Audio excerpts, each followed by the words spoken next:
बातमी आहे माणिकराव कोकाटेंसंदर्भात।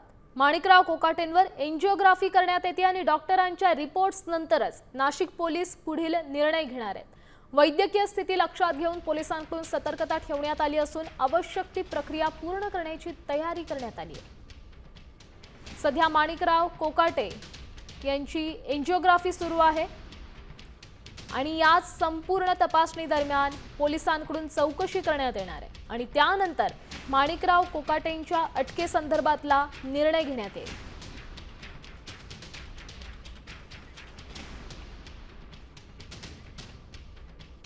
या संदर्भात अधिकची माहिती देत आहेत लीलावती हॉस्पिटलच्या परिसरातून आपले प्रतिनिधी अभिजित सोनावणे। अभिजित, सध्याची तिकडची काय स्थिती आहे? पोलिसांचा तपास कसा सुरू आहे?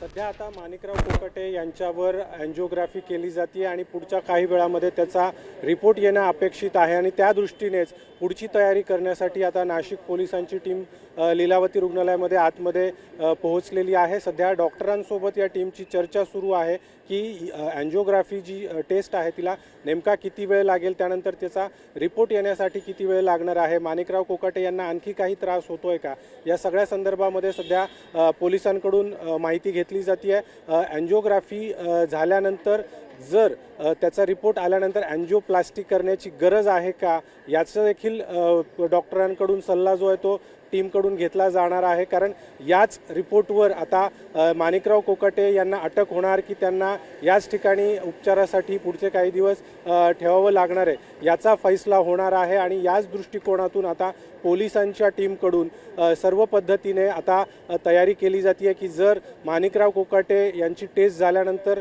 ते त्या टेस्टमध्ये फिट असले, प्रवास करण्यासाठी फिट असले, तर लगेचच त्यांच्या अटकेची तयारी जी आहे ती नाशिक पोलिसांकडून केली जाणार आहे। तर किंवा जर माणिकराव कोकाटे यांच्या रिपोर्ट आल्यानंतर त्यांच्यावर अन्य काही आणखी टेस्ट करण्याची गरज असेल असं जर लक्षात आलं तर मात्र माणिकराव कोकाटे यांना याच ठिकाणी लीलावती रुग्णालयामध्ये ठेवण्यात येईल आणि नाशिक पोलिसांच्या या सविस्तर अपडेटसाठी आपण पाहू शकतोय सध्या पोलिसांकडून तपासणी सुरू आहे, चौकशी सुरू आहे आणि वैद्यकीय अहवालानंतर अटकेसंदर्भातला निर्णय घेण्यात येईल।